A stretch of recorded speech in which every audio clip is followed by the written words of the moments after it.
channel, Michael Imhotep, IMHOTEP, and on 910 AM, the Superstation, the Future Radio here in Detroit. It's Sunday, February 6, 2022. Welcome to the African History Network show. I'm your host, Brother Michael Imhotep. So once again, it's been a very busy week. There's a lot going on. We see an attack on HBCUs, the bomb threats on HBCUs. Luckily, no one was hurt. The FBI is reporting that they have 6 juveniles who are persons of interest. 6 juveniles who are persons of interest. It was good reporting by NBC News on that. So we have an update on that. Then also we have an update on the story that we did early in the week on Wednesday when we talked about Whoopi Goldberg being suspended for 2 weeks behind comments that she made on the air on The View on Monday regarding the Jewish Holocaust, and that the Jewish Holocaust was during World War II. The Jewish Holocaust was not about race. It was about man's inhumanity against man. Now, this has brought about a lot of backlash from different aspects, for and against. A lot of fans are upset that Whoopi Goldberg is being suspended for 2 weeks after she apologized on the air. You have some people saying, well, wait a second. Meghan McCain said all this stupid nonsense on The View. She didn't get suspended. And then also you have a lot of fans who are upset as well. So one of the things that gets left out of this conversation, and we dealt with this early in the week, I did an extensive show. We did almost 3 hours on Wednesday. Okay. So one of the things that gets left out of this conversation is understanding the nuances of Nazi Germany, and that the Nazis saw the Jews as an inferior race. The Nazis saw themselves as an Aryan race, as a superior race, and saw the Jews as an inferior race. Okay. So, but what gets left out of this whole conversation are the Afro-Germans that Hitler was killing also. So we're going to talk briefly about this. We have some updates on this story here dealing with Whoopi Goldberg and some of her View co-hosts who are coming out in support of her as well. The dailybeast.com had a really good article earlier in the week, updated on February 2nd, updated on Wednesday, February 2nd. We have some other reporting on this as well. Okay. Now, then we have an update on the HBCU bomb threats. And it's interesting that these HBCU bomb threats took place right around the beginning of Black History Month. And it appears that there is a white supremacist element to these bomb threats also. It appears there is a white supremacist element to these bomb threats as well. Now, at the bottom of the hour, we're going to be joined by Montsho Nwahsa Edu. Montsho Nwahsa Edu. Do you know what Akoma Day is? I interviewed them earlier in the week on our social media platforms. We're going to talk about Akoma Day. Akoma Day is celebrated in 16 countries around the world, and Akoma Day is a cultural alternative to Valentine's Day. Akoma Day is an African-centered cultural alternative to Valentine's Day. So we're going to have them on shortly to talk about Akoma Day and how to celebrate it. Okay, and it's February 14th through the 20th, Akoma Day. Then also, many people have heard about the police killing of Amir Locke, okay, in Minneapolis, Minnesota. And we talked about this on Roland Martin Unfiltered on Friday. I was a panelist on Roland Martin Unfiltered on Friday. And we got to speak with Roland interviewed Amir Locke's mother, as well as the family attorney. So we'll talk a little bit about this case. We'll probably talk some more about this on our Monday show. And this is a situation where you had this African-American young man who was legally armed, 22 years old, legally armed, concealed pistol license. All right, we'll be back in a few minutes. Let's stand by. You listen to the African History Network show. I'm Michael Imhotep. We'll be back in a few minutes.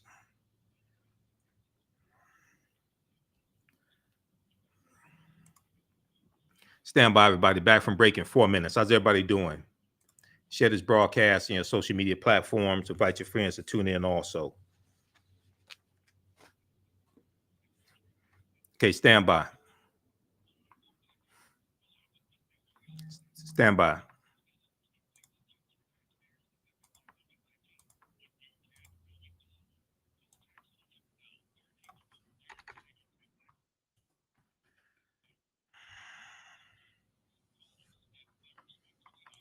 Okay, stand by, everybody. Back from break in 3 minutes.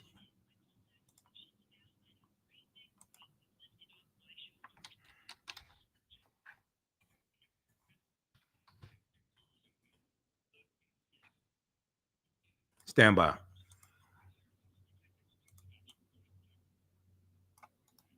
Yeah.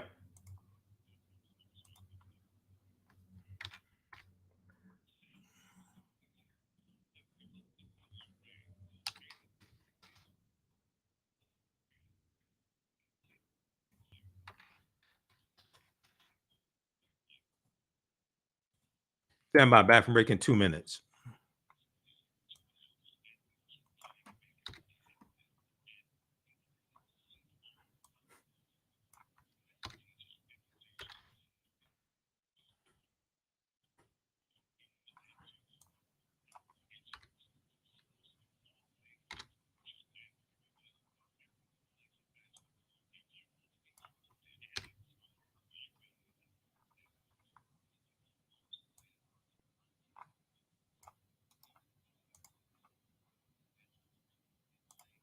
Stand by. Back from break in 1 minute. Who still needs to register for the online classes I teach on Saturdays and Sundays? Class number 1, we just had class number 1 this weekend.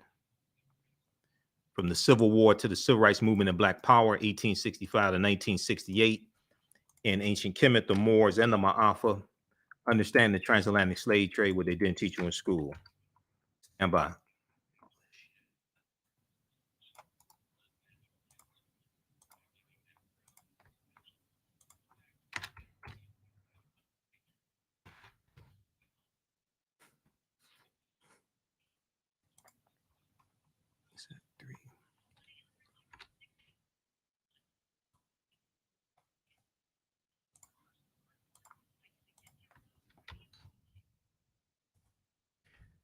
Welcome back to the African History Network show right here on 910 a.m. the Superstation, the Future Radio. I'm your host, Brother Michael Imhotep. It is Sunday, February 6th, 2022, and we are live. Calling numbers 313-778-7600, 313-778-7600 is the call-in number if you have a question or comment. All right, so right before the break, I was given a rundown of the topics of today's show. So we're going to give you an update on the story we covered early in the week, dealing with Whoopi Goldberg being suspended for 2 weeks from The View. You have some of her co-hosts who are speaking out, who are outraged. You have fans who are speaking out also, who are outraged and calling a double standard as well. There's a big article from shadowandact.com about this.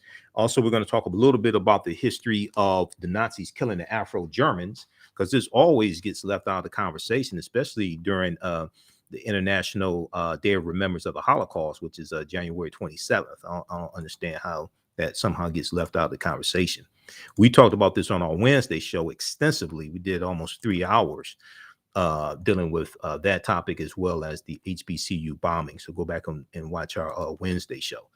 Also on today's show, we'll talk a little bit about the Amir Locke, who was killed in Minneapolis, Minnesota as well. We'll talk about that police killing, as we were explaining right before the break. We're going to be joined by Montsho Nwahsa Edu in a few minutes to talk about Akoma Day. And also Brian Flores, former Miami Dolphins head coach. Brian Flores this past week, actually on Tuesday, first day of Black History Month, he filed a lawsuit against the NFL claiming racism when it comes to hiring African-American NFL coaches. Okay. He talked about sham interviews. He talked about the text message he got from Bill Belichick. as well. So New England, New England Patriots head coach Bill Belichick. So early in the week, I shared the interview that Brian Flores did on Chris Hayes' show on MSNBC. He was interviewed yesterday by Reverend Al Sharpton on Politics Nation. So we're going to talk about that also. We'll share that interview and we'll talk about that as well. All right. I want to go to this first clip here. How's everybody doing? And then we'll give you an update on our online class. We had the great class Saturday and Sunday, class number 1 of Ancient Kemet, the Moors, and the Ma'afa, Understanding the Transatlantic Slave Trade, what they didn't teach you in school. We did that. You can still register for these 10-week online classes that I teach. Visit our website, AfricanHistoryNetwork.com. We do the sessions live. All the sessions are archived and recorded. The classes are on sale right now. They're discounted. And then Sundays, today we did From the Civil War to the Civil Rights Movement of Black Power, 1865, 1868. And we also have them in a bundle pack on sale. They're regularly $130. They're on sale $80 each, but in the bundle pack, they're on sale only $120. And they're yours. You can access the class even a year from now, 2 years from now. You'll still have access to it. If you have taken any classes from me before, email me at ahnshow@africanhistorynetwork.com. We'll give you 50% discount on these new classes. Email me at ahnshow@africanhistorynetwork.com. We'll give you 50% off on these new classes and the bundle pack also. All right, I want to jump into this first story here. We're going to go to clip 1, Jalen. So this is from Good Morning America. This is about what happened with Whoopi Goldberg and the suspension. Let's go to clip 1. News overnight. The View co-host Whoopi Goldberg suspended for 2 weeks for her comments about the Holocaust. Ariel Reshef has the story. Good morning, Ariel. Good morning to you, George. Though Goldberg has apologized, her comments sparked a firestorm, some seeing this as a troubling sign of fading understanding about the horrors of the Holocaust. This morning, ABC News suspending Whoopi Goldberg for 2 weeks in response to her inflammatory remarks about the Holocaust. ABC News President Kim Godwin saying in a statement, effective immediately, I am suspending Whoopi Goldberg for 2 weeks for her wrong and hurtful comments. While Whoopi has apologized, I've asked her to take time to reflect and learn about the impact of her comments. The entire ABC News organization stands in solidarity with our Jewish colleagues, friends, family, and communities. If you're going to do this, then let's be truthful about it, because the Holocaust isn't about race. On Monday's show, the host of ABC's The View inaccurately claimed the Holocaust was not related to race. It's not about race. It's not about race. What is it about? Because it's about man's inhumanity to man. That's what it's about. Whoopi Goldberg. Goldberg appearing to double down on the Colbert Show that night. The American experience tends to be based on skin. Yes. And so that is what race means to me. Mm-hmm. When you talk about being a racist, I was saying you can't call this racism. This was evil. Mm-hmm. This wasn't based on the skin. You couldn't tell who was Jewish. Mm-hmm. They had to delve deeply to figure it out. Then tweeting an apology, saying in part, the Jewish people around the world have always had my support, and that will never waver. I'm sorry for the hurt I have caused. And the next day, opening The View with this. I said that the Holocaust wasn't about race, and it was instead about man's inhumanity to man. But it is indeed about race, because Hitler and the Nazis considered Jews to be an inferior race. Now, words matter, and mine are no exception. I regret my comments, as I said, and I stand corrected. I also stand with the Jewish people, as they know, and y'all know, because I've always done that. By the end of the Holocaust, just 77 years ago, 6 million Jews had been murdered. That might not fit exactly or feel different than the way we think about race in 21st century America, where primarily it's about people of color. But throughout the Jewish people's history, they have been marginalized, they have been persecuted, they have been slaughtered, in large part because many people felt they were not just a different religion, but indeed a different race. The head of the Anti-Defamation League warning anti-Semitism is still a real and present danger. We need people in good faith on the left and the right to call this out forcefully, fully, without hesitation. And studies show an alarming decline in knowledge about the Holocaust at a time when anti-Semitism has surged to unprecedented levels. The FBI saying Jews are the most targeted for religious-based hate crimes in this country. And George, as you heard there, Goldberg saying she regrets her comments and any hurt they may have caused. Okay, so that was from Good Morning America. Good reporting there. Still, notice nobody said anything about the Afro-Germans that Hitler was killing. I just find that all to be just very interesting. Okay, so the calling number is 313-778-7600 is the calling number if you have a question or comment. 313-778-7600 is the calling number if you have a question or comment. Now, I want to look at this here quickly. If we look at so Americans are very ignorant when it comes to history. Okay, that's just, I mean, that's a lot of people, a lot of historians talk about this. All right, and they know even less when it comes to the history of African Americans in this country. Okay, so just for the sake of time, we're gonna just hone in on three things. This is from the United States Holocaust Memorial Museum. Okay, this is encyclopedia.ushmm.org. Nazi racism and overview. Racism fueled Nazi ideology and policies. Racism fueled Nazi ideology and policies. The Nazis viewed the world as being divided into competing inferior and superior races. Inferior and superior races, each struggling for survival and dominance. They believed the Jews were not a religious denomination, but a dangerous non-European race. The Nazis who claimed that they were the Aryan race saw the Jews as an inferior race. Okay, Nazi racism would produce murder on an unprecedented scale. We're talking about a different type of racism. We're not talking about racism from the United States concept. We're talking about racism from Nazi Germany, this foreign concept of racism. Read the rest of this here.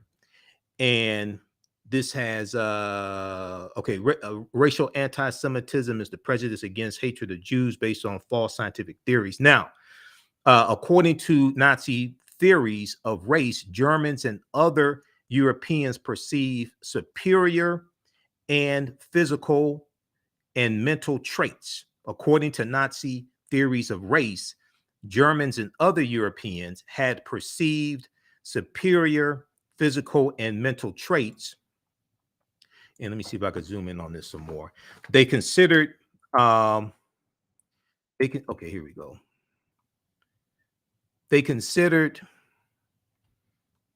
let me back up. All right. They considered European peoples to be Aryans descended from the ancient Indo-Europeans who settled throughout the European continent, as well as Iran and India. Okay, so it's understanding racism differently, not based upon white Americans and African Americans. Now, what gets left out now at the same website, I find very interesting. Very few people talk about this. They deal with Afro-Germans during the Holocaust. Afro-Germans during the Holocaust. Okay. Now there were 25,000 to 50,000 Afro-Germans that were killed during the Holocaust as well. Somehow they don't get talked about. Okay. Now, when we come back from a break, we're going to speak with Montsho Nwahsa Edu about Akoma Day. We're going to pick up this topic here, dealing with Whoopi Goldberg and Afro-Germans after that interview. You listen to the African History Network show. I'm Michael Imhotep. We'll be back in a few minutes. Stand by. How's everybody doing? If you like this type of information, you can support the African History Network, $ the AHN show through Cash App, $ the AHN show through Cash App. Also through PayPal, paypal.me/the AHN show, paypal.me/the AHN show. You can still register for the online classes I teach on Saturdays and Sundays. From the Civil War to ancient Kemet, the Moors, and the Ma'afa. Understanding the transatlantic slave trade, what they didn't teach you in school. Stand by. Back from break in 3 minutes. Stand by.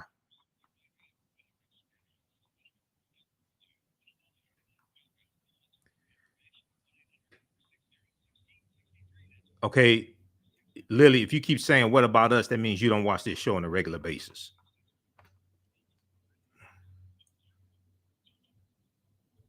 We're talking about in Germany. Watch this show more often.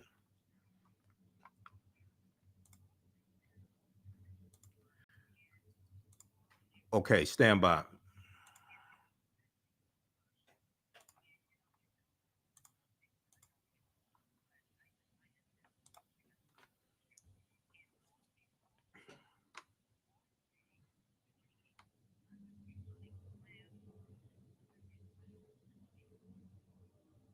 Oh, hell, God damn it.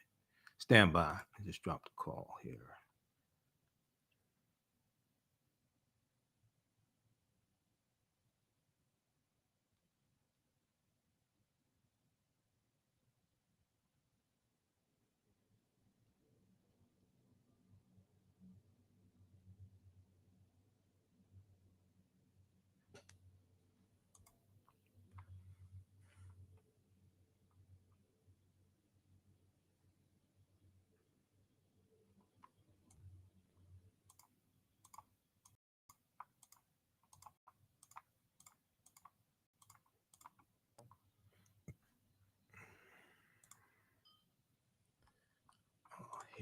Okay, stand by. Back from break in 1 minute. We dropped a call. I'm trying to get back into the radio station.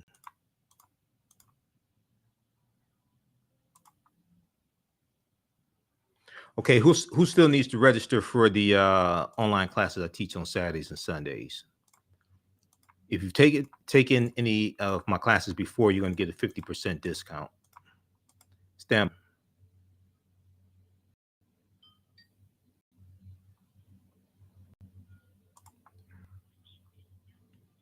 Back from break in 1 minute.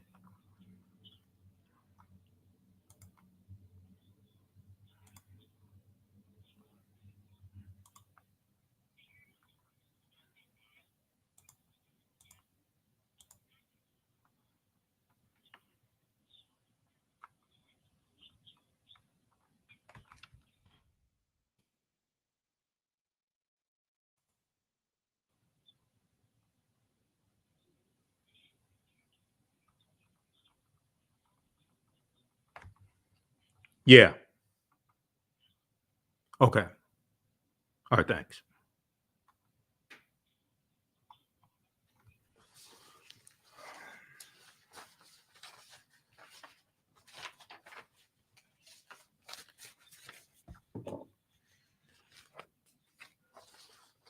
Welcome back to the African History Network show right here on 910 AM, the Superstation, the Future Radio. I'm your host, Brother Michael Imhotep. It is Sunday, February 6th, 2022, and we are live. Okay, we'll go back to the phone. We'll go to the phone lines after this segment here. So we know Valentine's Day is coming up on February 14th, and we know that Valentine's Day in this current incarnation, we know Valentine's Day was not created by African Americans. In this current incarnation, does not come out of African culture the way it is celebrated now. So some people may ask, what is Akoma Day? Okay, what is Akoma Day? And here to tell us about Akoma Day are the co-founders, Montsho Nwahsa Edu. Hotep, everybody. How you all doing today? Well, greetings, Akoma, greetings. Can you hear me? Yeah, I can hear you. I can hear you. We have Montsho. Yeah, okay. So, and is Nwahsa with you? yes, Nwahsa is coming with me. Oh, okay. In the other room, we had the children. Okay. Full of fasting at the last meeting. So she's I understand that. I understand that. All right. Well, look, February 14th is coming up, and Akoma Day is a African-centered, a cultural alternative to Valentine's Day. So give us the basics. Give us a crash course in Akoma Day. What is it and when is it celebrated? Okay, so Akoma Day is the international cultural alternative to Valentine's Day. It is celebrated from February 14th to February 20th. So it's a 7-day holiday that has 7 virtues and 7 principles, 7 symbols on the Akoma Day altar. And it's designed to reorientate Black people to the celebration of love. So we support the celebration of love in all its manifestations, from the intimate relationship to the family, to the community, and to the people of the nation state of Black people, wherever we find ourselves in the world. The problem is that conceptually, we don't want to celebrate love from the standpoint of a group of people who have oppressed us. And whether we were oppressed or not, we don't want to celebrate love from a center that is not our own. So our consciousness center, our cultural consciousness center has to be aligned for us to do anything. And so through a historical understanding, we learned that the symbol that is commonly miscalled the heart is actually an ancient African symbol called the Akoma. Yes. And the Akoma is the Adinkra manifestation from Ghana, West Africa. But we see this symbol throughout the diaspora, throughout the eras or for the eons. And so the symbol is as old as African people are. And so there is no real birth date of it. But through the Akon, we learn some of the symbology of the symbol. So what we did was take that realization and began to do some core study. And when we did that, we recognized, or we found out that there had been an ancient celebration that had lasted for a week during the 3rd week of February, which was in alignment with the fertility of the nation, or the women specifically. And it is that original festival that the Festival of Lupercalia, the Greco-Roman holiday, is based on. And for those of us who know or do not know, Lupercalia later became Valentine's Day. Right. And so, so really, by us having divine inspiration to create Akoma Day, we're just really realigning the celebration of Black love back to its original creators, and to put it into cultural context. Okay, so you said that so the Festival of Lupercalia, which was celebrated by the Romans, fertility festival, and we know Lupa is in reference to Lupa is in reference to the she-wolf who nursed Romulus and Remus, who in the mythology was said to be the founders of Rome, two little orphan boys. But what was the celebration that preceded Lupercalia that was an African celebration? And this is what we don't know. And the reason we don't know it is because we're finding out through the Europeans, as what happens so often, that they were modeling an ancient celebration that the Africans had. So somewhere an early name exists, but we don't know what it is. But we do know that they were modeling something that they saw. They were attempting to model what they saw. But as usual, our symbology and our customs and our rituals and our commemorations are based on our consciousness. And so when someone, for us being the parent people of humanity and being the first to do most things, when someone is modeling that with a limited understanding and they are evolving it based on their consciousness, many things get warped. Right. And so when we, as Black people in the West, had gotten Valentine's Day, there's always been a resonance in Valentine's Day that seems fair, good enough. You know, we're celebrating love, and women are really moved by it, and the colors of red and white and, you know, pink. And we're looking at this and saying, hey, this is okay. Right. Not realizing that this is our ancient stuff. And part of what's resonating in us is the fact that this is what we had been doing for eons. But, you know, to answer your question succinctly, I don't know the name. Nwahsa and I don't know the name of the festival. Okay. But we do know that it predated Greece. Right. And then who predated Rome. And, you know, the two of them kind of combined to create what we now know as Valentine's Day. Well, the Greeks and the Romans learned from the ancient Kemetic people, the ancient Africans in the Nile Valley region of Africa. Absolutely. So we know they got a lot. We know a lot of their deities were copies of deities from the Medu Neter, from the deities, the forces of nature, and ancient Kemet. Okay, so Akoma Day is celebrated in 16 countries. It's celebrated from February 14th through the 20th. It's the international cultural alternative to Valentine's Day. Now, people can visit the website akomahouseinitiative.com. We have the website up here on the big screen, Akoma House, AKOMA, akomahouseinitiative.com for more information. So what are some of the ways that people can actually celebrate Akoma Day? We know for Valentine's Day, people may go to dinner and buy flowers and enrich the flower industry and Hallmark and things like this. What are some ways that people can celebrate Akoma Day? People can celebrate Akoma Day much like they would celebrate Valentine's Day. Okay. It's just a realignment in how you're going to be spending your money and what your intention is. So you can still go to dinner. The idea is that you would be circulating the dollar and buying Black as often as you can. If Right. you're going to get, some sacred jewelry done or anything that you do, you're really looking to contribute some of our part of the $19 billion that goes into Valentine's Day. We're looking to contribute that back into our own communities. Instead of just being solely consumer, we want to share with each other. But specifically for Akoma Day, we have the virtues and the principles that you would look to embody in your relationship daily. So each day has one virtue and one principle. The first virtue is flexibility. So you would say to yourself, how can I be more flexible in my relationship?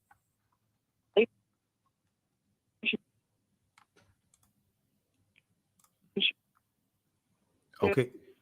Can you all hear me? Because you're breaking. Somebody's breaking up. Can you hear me? Okay, I can hear you better now. Go ahead. Can you hear me? Go ahead. You're done with the first principle. The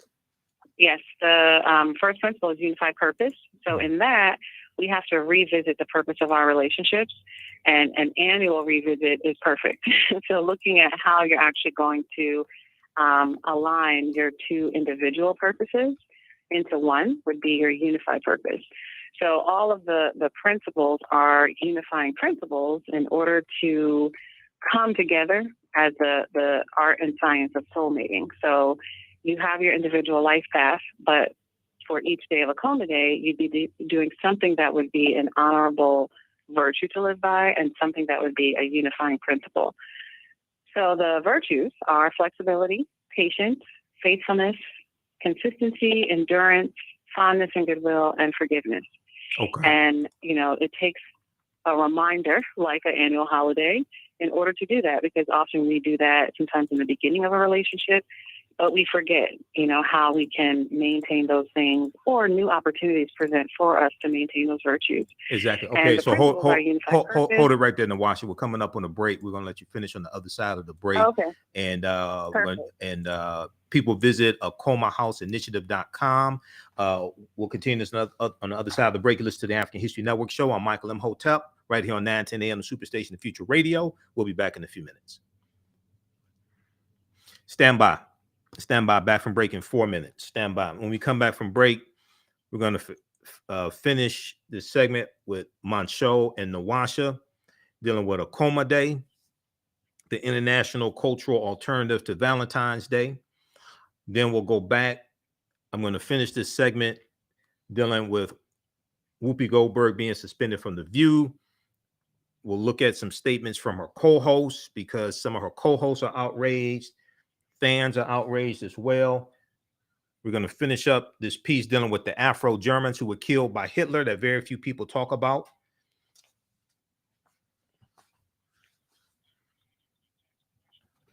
Okay, we'll talk about that, and then we have to talk about these other topics here. Brian Flores suing the NFL over racism. Amir Locke being killed by the police, Minneapolis police. He was legally armed. They had a no-knock warrant. Okay, stand by. Okay, who still needs to register for the online classes I teach on Saturdays and Sundays?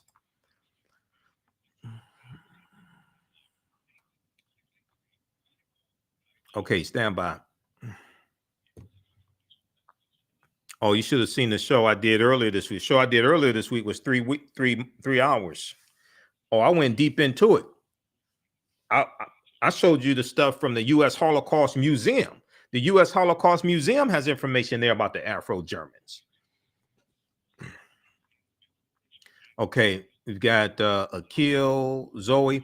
All right, if you all like this type of information, you can support the African History Network, $, the AHN show through Cash App, $, the AHN show through Cash App. Also through PayPal, paypal.me/the AHN show. We have the information right here on the homepage of our website, AfricanHistoryNetwork.com. We have the information right there. This helps us keep doing the research, stay on the air, and keep broadcasting. I'm going to post the information here. You can register for the online classes I teach on Saturdays and Sundays. Great class yesterday. Ancient Kemet, the Moors, and the Ma'afa. Understanding the transatlantic slave trade, what they didn't teach you in school.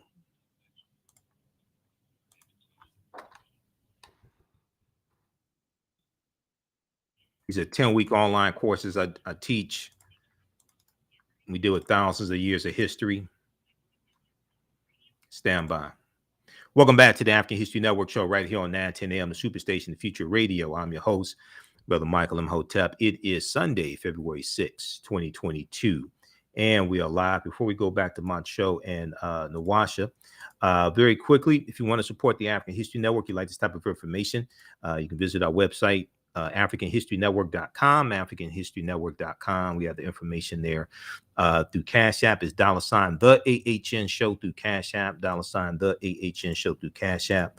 Also through PayPal, paypal.me/the AHN show. We're here 6 days a week. This helps us keep doing the research and stay on the air and keep broadcasting. Also at our website, AfricanHistoryNetwork.com, you can register for the online class. And put them on hold for me, Jalen. Put them on hold, please. Also at our website, AfricanHistoryNetwork.com, you can register for the online classes I teach on Saturdays and Sundays. On Saturdays, it is Ancient Kemet, the Moors, and the Ma'afa, understanding the transatlantic slave trade, what they didn't teach you in school. We had a fantastic class this weekend. It was class number 1. This is a 10-week online course I teach. We deal with thousands of years of history and what leads up to the transatlantic slave trade taking place. This is 2 p.m. to 4 p.m. Each Saturday, 10 consecutive Saturdays. We do the sessions live. All the sessions are archived and recorded. You can go back and watch them anytime. So a year from now, if you want to go back and watch the entire class, you can.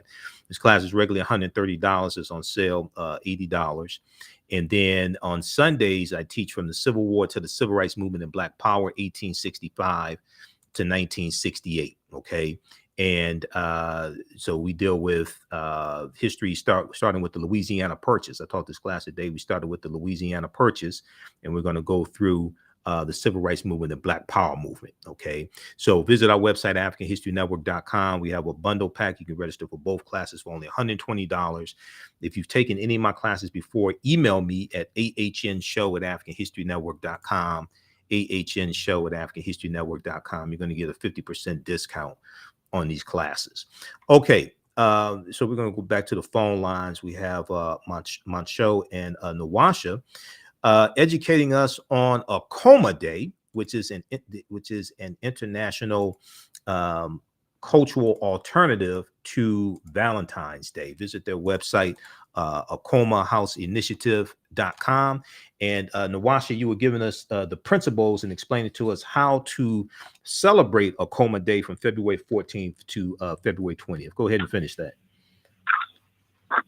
Yeah, so inside of the Akoma Day book, we have a lot of suggestions for something that you can do to actually the Akoma Day embody book. or share. Say that again, the Akoma Day book. But can you hear me? Yeah. The first principle. Nwahsa, can you hear me? Yeah. You said the Akoma Day book. Just to let people know, just explain that. The Akoma Day book. Yes, we have a book. Mm-hmm. It's called Akoma Day, guidebook into the sacred science of soulmating and a cultural alternative to Valentine's Day. And that book goes over some of the history that Montsho was just talking about the origins of Valentine's Day, some of the myths and some of the ritual behind it that is actually in opposition to what we really want to cultivate in our relationships. Right. It also talks about why we need to have something in alignment so that we can actually support and revive our relationships and make them endure and be fulfilling. And then the third part of the book is over 28 different exercises that you can do to embody the principles. So the first principle is unified purpose, which is extremely important for us to be aware of a purpose for our relationships. So there are exercises that help you figure out what your purpose is and then unify a purpose so that you have a vision for your relationship. Once you have a vision and a purpose, you would have work that you could do. So the second principle is unified labor. Once you have your unified labor, ideally, you're going to transform something. So yourself, each other, the community. So the third principle is unified transformation. From that, you would create something. So we say when two people come together, there is a third thing created all of the time. Yes. So the fourth principle is unified fruit. So the fruit that comes from your work and your transformation, which is in alignment with your purpose. And then the fifth principle is unified body. The sixth principle is unified mind. The seventh principle is unified soul. So that is the outline for the 7 days. And each day you're really seeing how you can reflect, how you can realign, how you can renew. And this is the purpose of a holiday like this that would be about love and relationships, whether it's your relationship with self, your intimate partnership, or your family relationship. These are things that need to be renewed often. Right. And this is a much more, I would say, purposeful idea behind celebrating love. Often with Valentine's Day, we realize we might not have purpose. And we might just, end the relationship before the holiday. You may just do it because of pressure. You may just celebration. You may just do it because you're pressured to do it or something like that. Right. So there's no real purpose. No, you see it's kind of like subconscious. Exactly. Okay. So let people know how they can get more information about Akoma Day, and Akoma Day deals with the sacred science of soul mating as well. How can people get more information about Akoma Day? Yeah, of course. We run Akoma Day. You still there? You can access courses on Akoma on our website. Okay.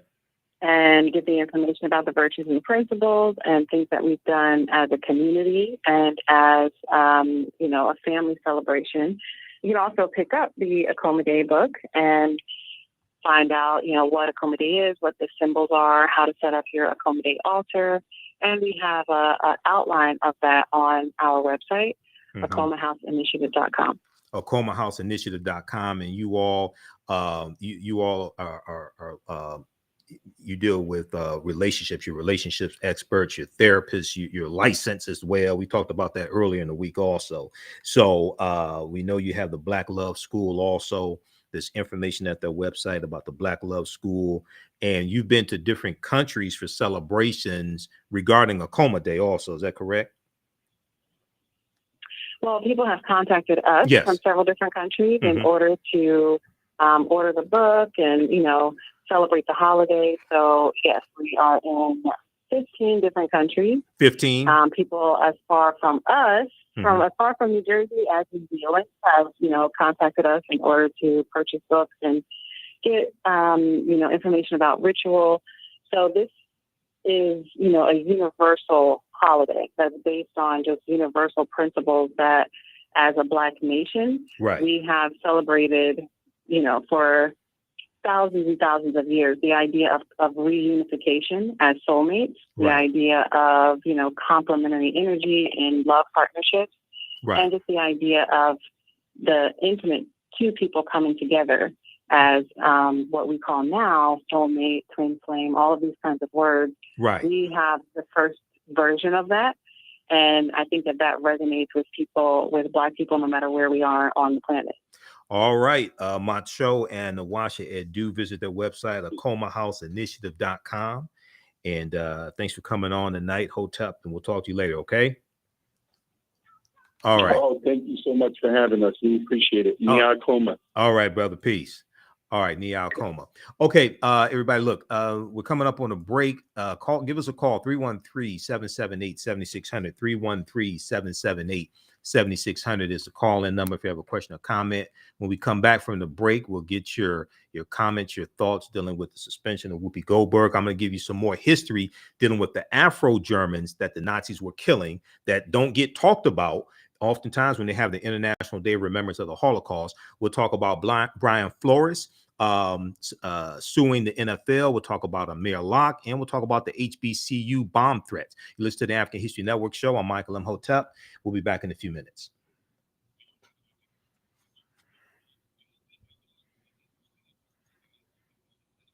Stand by.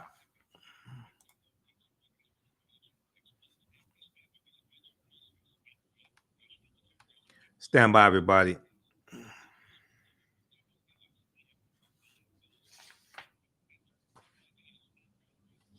Okay, back from break in 4 minutes.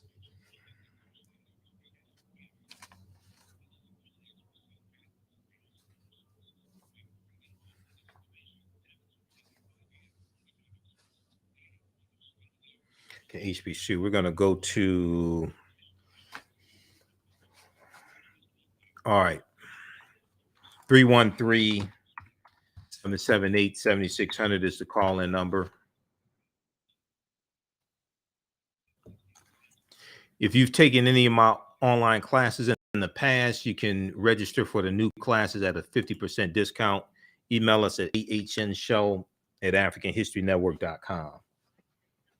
Okay, stand by.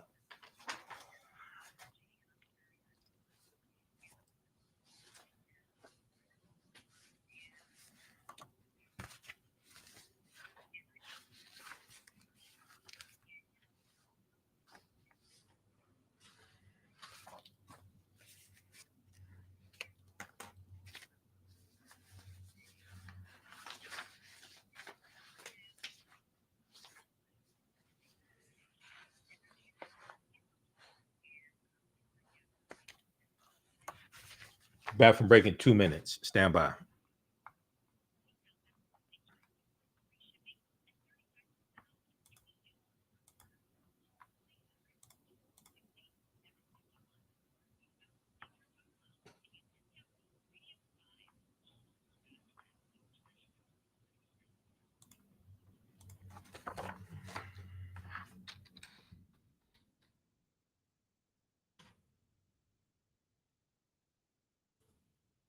Back from break in 1 minute.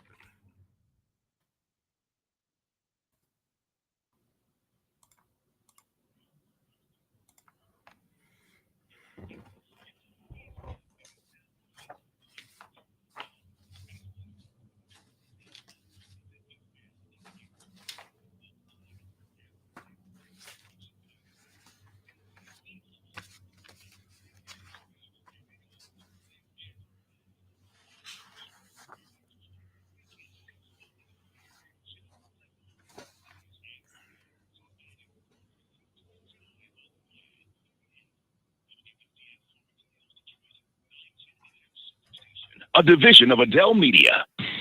I'm Brother Michael Imhotep. On the African History Network show, we deal with current events in history and politics, education, economic empowerment, entrepreneurship, relationships, love, sex, health issues, and much, much more. Unfortunately, many people confuse what racism means. Racism is a power structure. It was laws and policies that put us in this predicament. It's going to be laws and policies that take us out. So when you control the radius of a man or woman's thoughts, you control the compass of his or her actions, because the mind can't do or teach what it doesn't know. We have it all on 910 AM Superstation.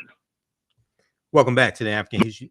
Opinions expressed on any program are those of the producers and or the persons appearing on the program and do not necessarily reflect the views and opinions of 910 AM Superstation or Adele Media. Welcome back to the African History Network show right here on 910 AM Superstation, the Future Radio. I'm your host, Brother Michael Imhotep. It is Sunday, February 6, 2022, and we are live. Calling numbers 313-778-7600. 313-778-7600 is the call-in number. If you have a question or comment, a quick question or comment, 313-778-7600 is the call-in number. Okay, so right before the break, we were given an update on Whoopi Goldberg. She was suspended.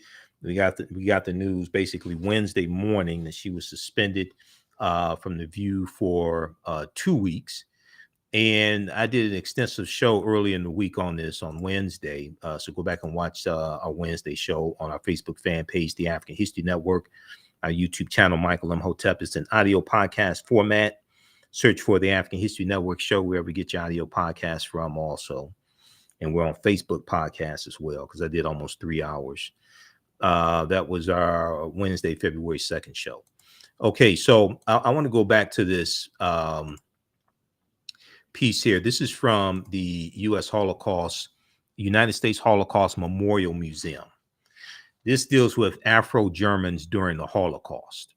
Afro-Germans during the Holocaust. Now, it's also important to note that the concept of the Nuremberg laws that were used on the Jews and used to suppress the Jews, the Nazis got the concept from the segregation laws that the U.S. was using against African Americans, and different laws they had, anti-miscegenation laws, different things like this. Okay, so it's important to understand a lot of that history, where that comes from. There's a piece from history.com that deals with how the relationship between the Nuremberg laws and the Jim Crow laws. This is this piece here from history.com, which is the official website of the History Channel. And read this article here, because I don't have time to get deep into it. How the Nazis were inspired by Jim Crow.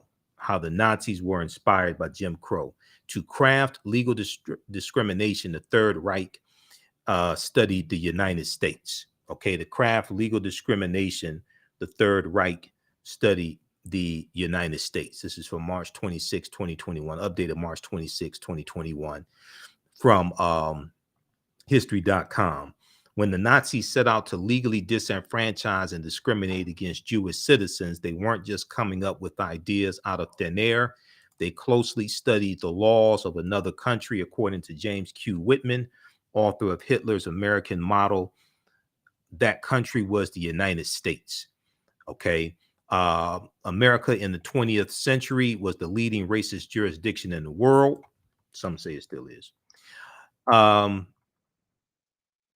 Says Professor Whitman, who's a professor at Yale Law School. Nazi lawyers, as a result, were interested in, looked very closely at, and were ultimately influenced by American race law. Okay, read the rest of this article here. Somehow this gets left out of the conversation. How the Nazis were inspired by Jim Crow law. History.com. History.com is the official website of the History Channel, by the way. Okay, so if we look at this here, we'll go to the phone lines in just a second. We'll go to Rodney in just a minute here. If we look at this here from the United States Holocaust Memorial Museum, this deals with Afro-Germans, okay? Afro-Germans. The Nazi German regime did not have an organized program to eliminate African Germans. However, the regime discriminated against and persecuted them. Some Black people in Germany and German occupied territories were isolated. An unknown number were sterilized, incarcerated, or murdered. Now, estimates, and there's a good article from thought.co, I think it is. Estimates are between 25,000 to 50,000 Afro-Germans were killed. Thoughtco.com. Learn more about Black history in Germany.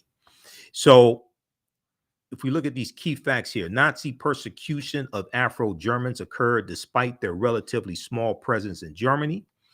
The Nazis forcibly sterilized a group of Afro-German children, whom they derogatorily called Rhineland B-words.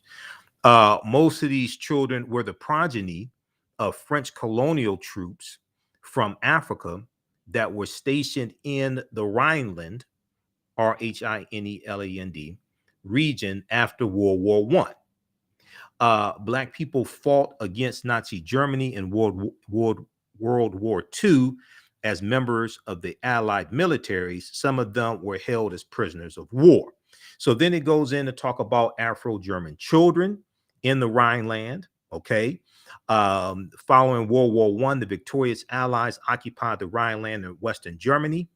The use of French colonial troops, some of whom were Black, in these occupation forces heightened anti-Black racism in Germany. Racist propaganda against Black soldiers,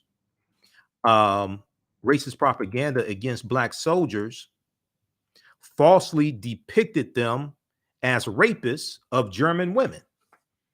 Racist propaganda against Black soldiers falsely depicted them as rapists of German women and carriers of venereal and other diseases. The German press derogatorily referred to the children of Black soldiers and German women as the Rhineland B words, the other B word. Now, similarly spelled like custard. The Nazis viewed Afro-Germans were children with one African parent, one German parent. The Nazis viewed Afro-Germans as a threat to the purity of the German race. In his 1925 autobiography, Mein Kampf, which means My Struggle, Adolf Hitler charged that the Jews had brought the Negroes into the Rhineland with the clear aim of ruining the hated white race by the necessarily resulting degradation. We'll use that word for FCC purposes. Okay, then it goes and deals with the Nazi persecution of Afro-Germans. Once the Nazi regime came to power, Afro-Germans were marginalized in German society, isolated socially and economically, and not allowed to attend universities. Racial discrimination prohibited them from seeking most jobs. By the end of 1937, the Gestapo had secretly rounded up and forcibly sterilized many Afro-Germans. Some were subjected to medical experiments, others mysteriously disappeared. In addition to being persecuted for their race, Afro-Germans were persecuted for other reasons.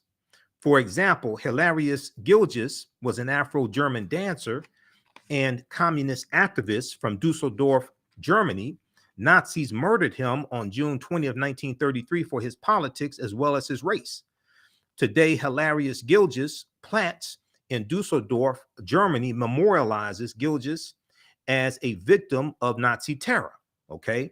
Then it goes on and talks about African Americans under the Nazis, and it talks about jazz musician Valeda Snow, African American female jazz musician Valeda Snow. So read the rest of this here. This is from the U.S. Holocaust Memorial Museum, the United States Holocaust Memorial Museum. United States Holocaust Memorial Museum. They have a section here, Afro-Germans during the Holocaust. This is from the website encyclopedia.ushmm.org. Okay, they have a lot of information here. Somehow, once again, this information gets left out of these conversations. I'm still trying to figure out why. Then the Guardian.com has a good opinion piece that we talked about on our Wednesday show, because we did almost 3 hours. Go back and watch that Wednesday show, Wednesday, February 2nd. It was on fire. Black people were Hitler's victims too, T-O-O. It wasn't saying Hitler only had 2 victims. They're saying T-O-O in addition to. Black people were Hitler's victims too. That must not be forgotten. Well, but yeah, you have to learn it before you can forget it. So technically they didn't forget, I guess, because a lot of people never learned it. Okay, let's go to the phone lines. Who we have here? Let's go to Rodney, line 1. Rodney, welcome to the African History Network show. Thanks for holding. Tell us where you're calling from, Rodney. Okay, how you doing? I'm all right. How you doing, brother? Hey, Goldberg, isn't that Jewish? Yes. And so Whoopi Goldberg, she had Jewish parents or something? That's not her birth name. She adopted that name. That's not a birth name. That's a stage name. Yeah, that's not a birth name. Oh, okay. Okay, thank you. Yeah, no problem. No problem. Keep listening. All right. And let me see something here. So her birth name, you know, a lot of people in entertainment have stage names. Her birth name, Karen Elaine Johnson, known professionally as Whoopi Goldberg. Okay. Karen Elaine, C-A-R-Y-N, Karen Elaine Johnson, known professionally as Whoopi Goldberg. All right. So, and you can, Wikipedia is one source, but they have other sources for it as well. All right. I want to go to this article here. Just a second. Let me close some of these tabs out. There was one I was looking at that dealt with responses from co-hosts of The View. So popculture.com has this piece from February 5th, Saturday, February 5th. Another View co-host gives fiery defense of Whoopi Goldberg after suspension. Another The View co-host gives fiery defense of Whoopi Goldberg after suspension. So the View panelists, and we're going to blow this up here, increase the size of it. View panelist Sarah Haynes. Okay, now some of these people on The View, I don't know who they are, because I remember Barbara Walters on The View and Sherry Shepherd. And but Sarah, I didn't know who Sarah Haynes was. But the View panelist Sarah Haynes is throwing her support behind co-host Whoopi Goldberg as the Academy Award winner faces scrutiny and suspension from the daytime TV show in light of her comment regarding the Holocaust. Now, Sarah Haynes shared a photo of the two hosts having a laugh at the table as she snapped a selfie. She said, "This just popped up and warmed my heart." Haynes wrote in the caption, "That's my whoops."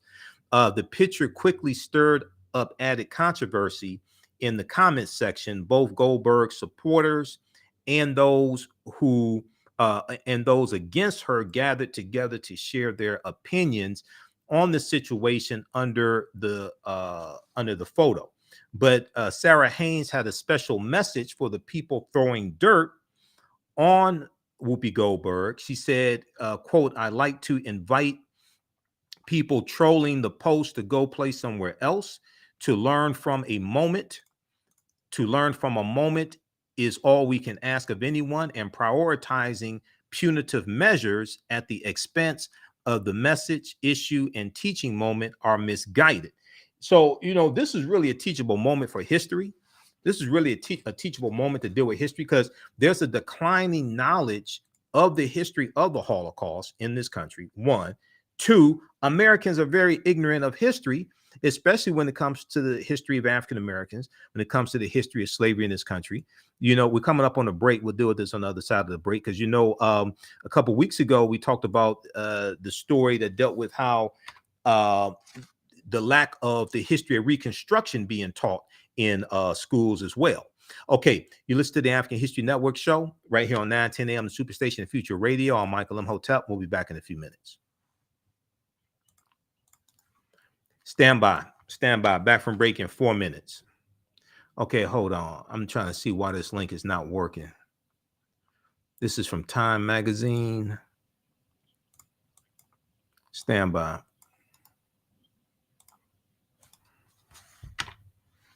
Okay, damn.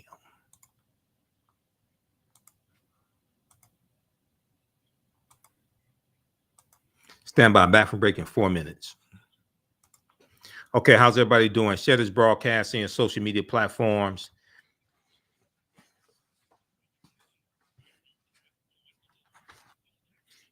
Stand by. Oh, hell, we just lost connection to the radio station. Let me call the station back. Stand by. Okay, who still needs to register for the online classes I teach on Saturdays and Sundays? Ancient Kemet, the Moors, and the Ma'afa, understanding the transatlantic slave trade, where they didn't teach you in school. And from the Civil War to the Civil Rights Movement and Black Power, 1865 to 1968. Okay, stand by, guys. We'll be back from break in 2 minutes. We're on commercial break. We were talking about this story. You have some co-hosts of The View who are coming out in support of Whoopi Goldberg.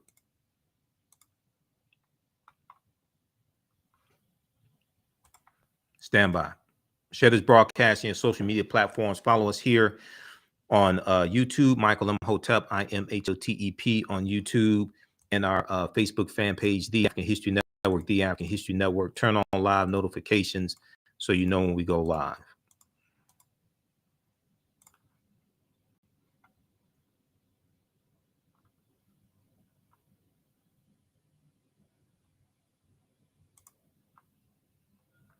Yeah, drop the call.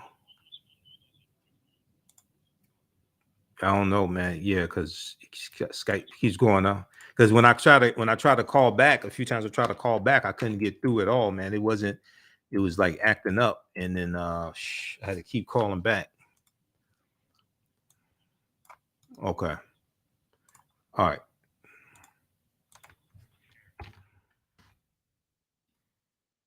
Back from break in 1 minute.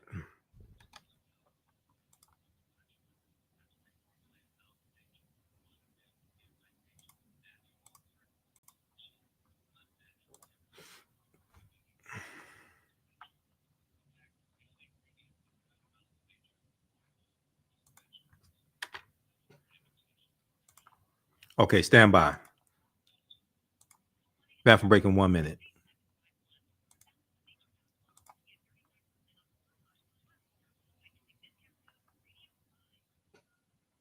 Welcome back to the African History Network show right here on 910 a.m. the Superstation, the Future Radio. I'm your host, Brother Michael Imhotep. It is Sunday, February 6, 2022, and we are live. It's African American History Month.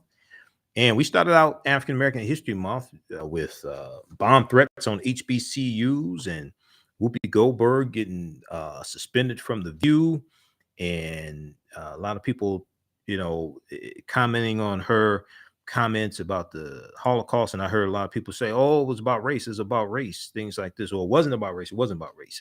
Americans really don't have a really poor understanding of history. So how are you going to fault Whoopi Goldberg because she doesn't understand the nuances of Nazi Germany in 1939 and 40 and 41 and 42? And most Americans really don't. Okay. But one of the things that kind of gets left out of the conversation, when she was on Steve Colbert's show, she said that she was thinking of racism from the perspective of racism in this country and white people oppressing African Americans. So the fact that the Nazis got the idea of the Nuremberg laws from the way the U.S. was treating African Americans somehow gets left out of this conversation. Okay, 313-778-7600 is the call-in number if you have a question or comment. We're going back to the phone lines in just a minute here. This article here, we talked about this a couple of weeks ago. This is from Time Magazine. A new report finds that 45 states are failing to teach students about the period that shaped race relations after the Civil War. That's the period called Reconstruction. Okay, 1865 to 1877. All right. Period called Reconstruction. It's a study that came out talking about this. We talked about this a couple of weeks ago. All right. Now, let's see here. And let me just look at this quickly here. And I got to log in. I have subscriptions to all these services, all these publications, and I got to find what my what my username is for Time Magazine, because I pay Time Magazine also.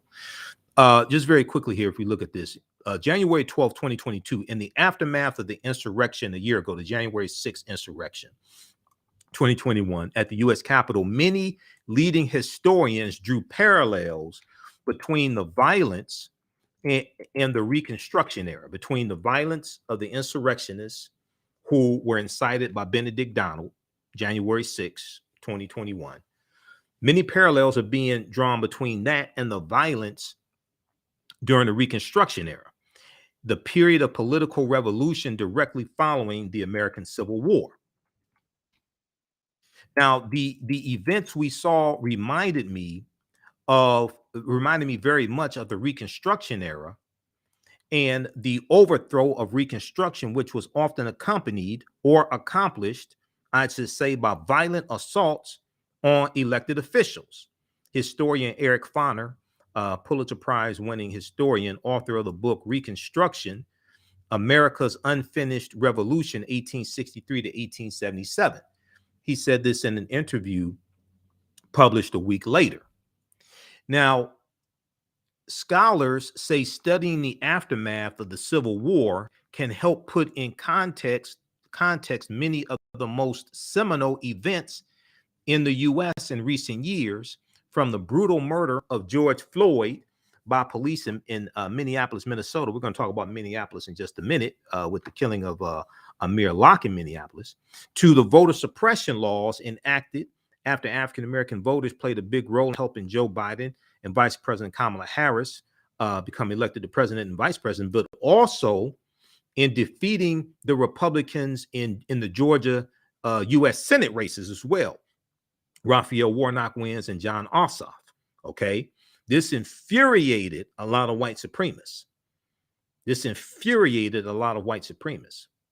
But despite the timeliness of the era in today's climate, many students in American schools will not get a full education on Reconstruction until they get to college. Majority of Americans don't go to college.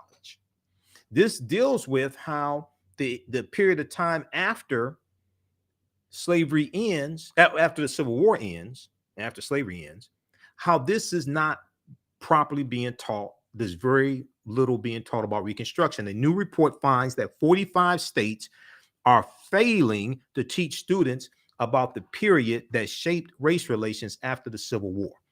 Okay, so read this from time.com, Time Magazine. So if they don't know that much about Reconstruction, how much do they know about the Civil War? How much do they know about the history of slavery in this country? We know there was one piece from the New York Times that dealt with how about 60% of Americans knew very little or nothing about Juneteenth. Okay, this came out around June 19th, 2021. All right, let's go to the phone lines quickly. Let's go to who we have here. Let's go to Theo. Theo Broughton. Welcome to the African History Network show. Tell us where you're calling from, Theo. Detroit. Okay. Happy Sunday to you. Happy Sunday. And I just want to let you know that Hood Research is very excited and happy that you have talked about the Nazis and the murders and all that did. You know, I read about a lot of that, and there were actually 18 million people that I read about, but the Jewish community has been very consistent and thorough about telling their story. And that's why we're so happy that you're telling ours. You're talking about 18 million. You're talking about 18 million in total, because that Nazis, because the Nazis, 18 million in total that were murdered by the Jews. I mean, by the Nazis. So I talked about this earlier in the week. Million is the number that we only hear about. Okay, so they're telling their story. So I talked about this earlier in the week.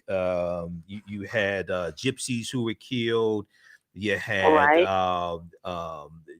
there were people from different countries, the Polish and things like this, that were killed. So the number that I saw was about 16 million of different groups of people that were killed by the Nazis. Okay, all right.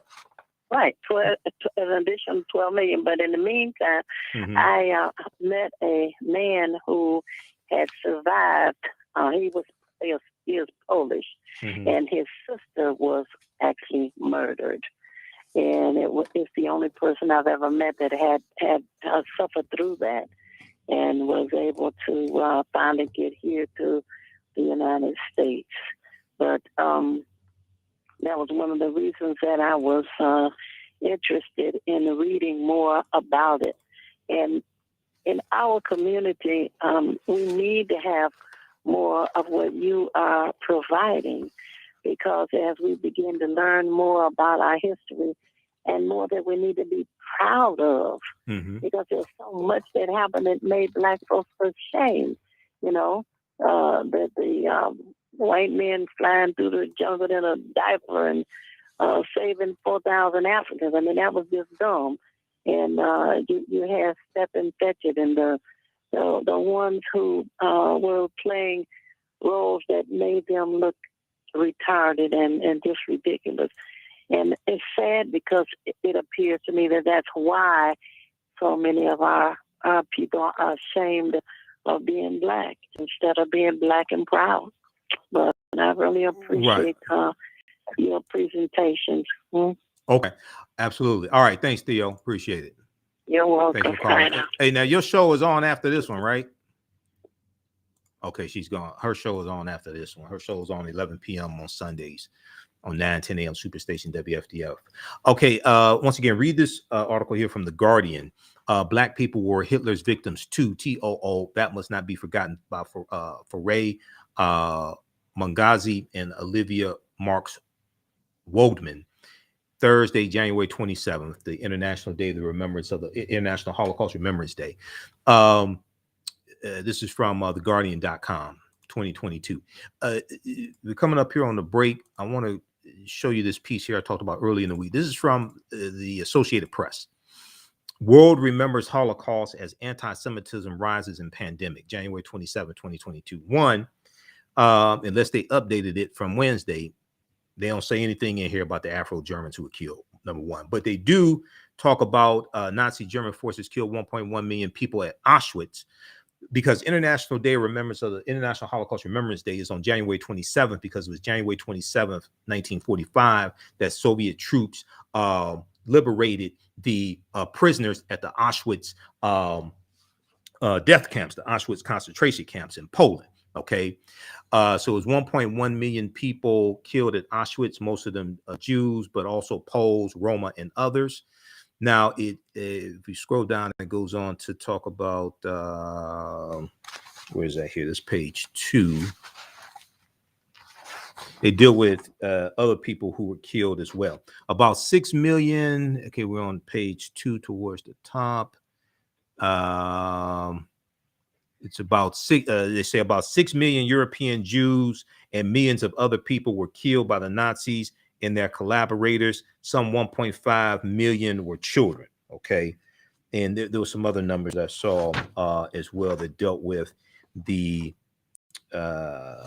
different groups of people that were killed also. Okay, we'll continue this on the other side of the break. When we come back, we'll talk about Amir Locke in Minneapolis, Minnesota, being killed. We'll talk about Brian Flores as well, suing the NFL. Okay, and we'll give you an update on the bomb threats on HBCUs as well. Listen to the African History Network show. I'm Michael Imhotep right here on 9:10 a.m. Superstation, the Future Radio. We'll be back in a few minutes. Stand by.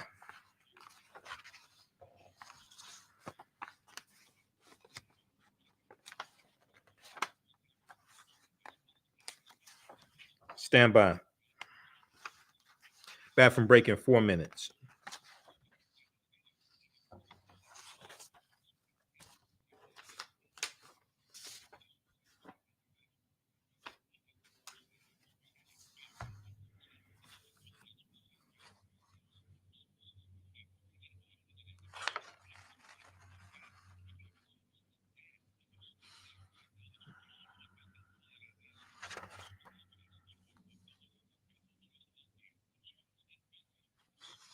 All right, stand by.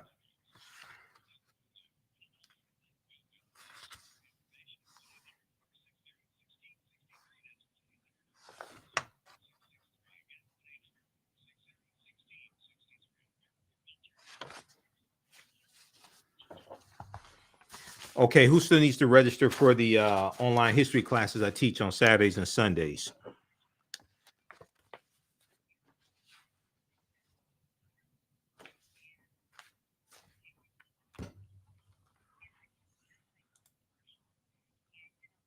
Stand by.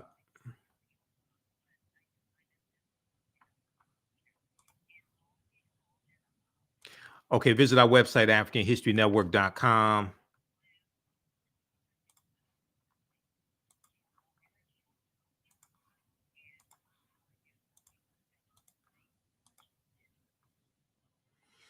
Visit our website, AfricanHistoryNetwork.com. You can register for the online classes that I teach on the weekend, online history classes. Stand by.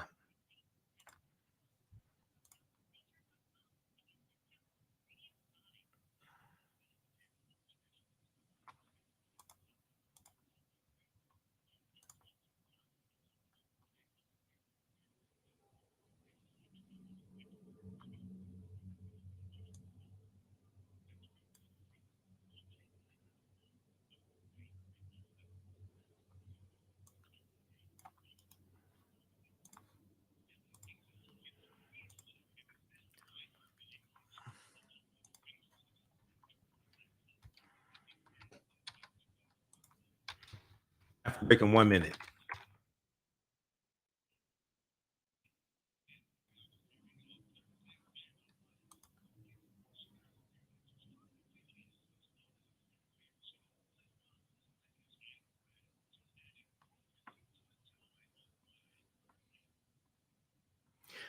Welcome back to the African History Network show right here on 910 AM Superstation, the Future Radio.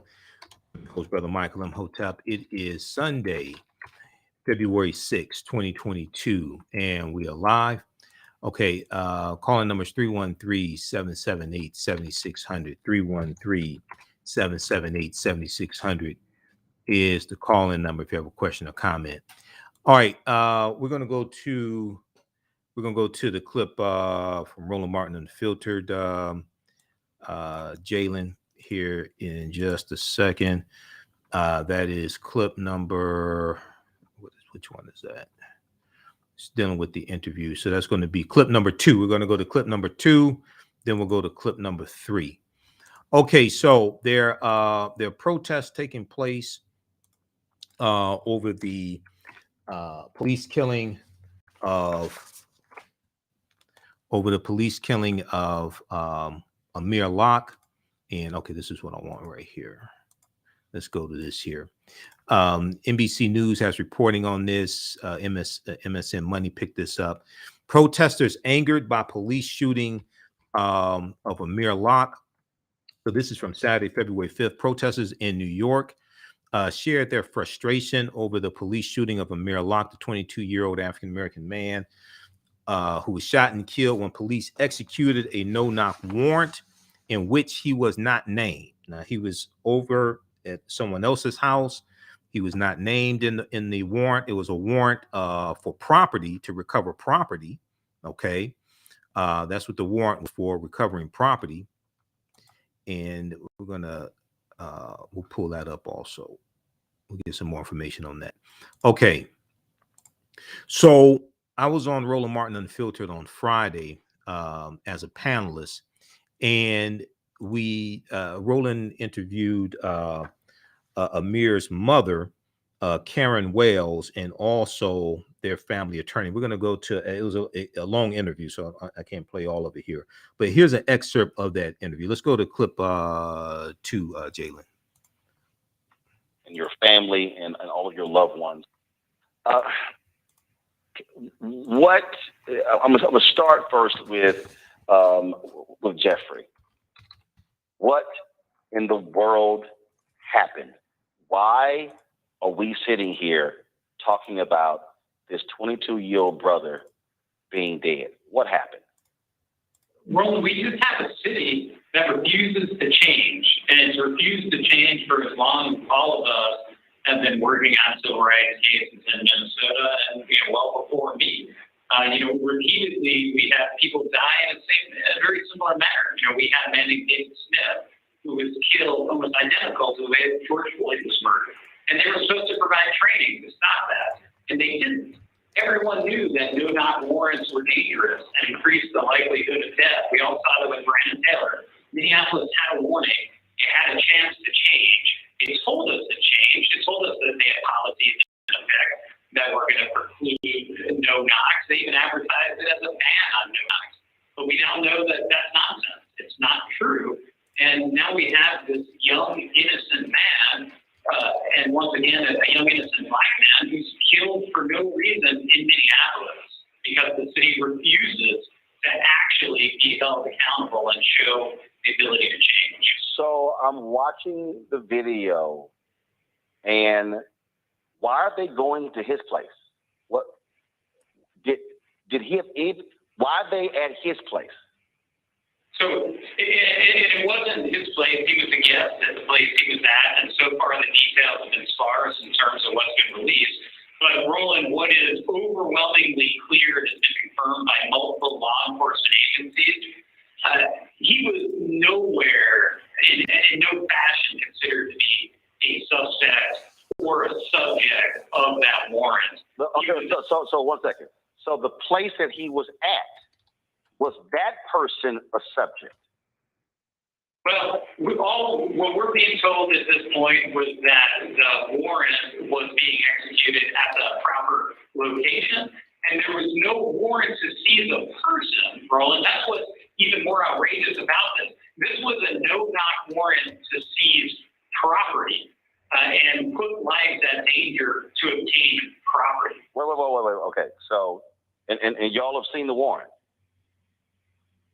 I'm aware of the contents of the warrant. Okay, so I'm just trying to walk through the facts here.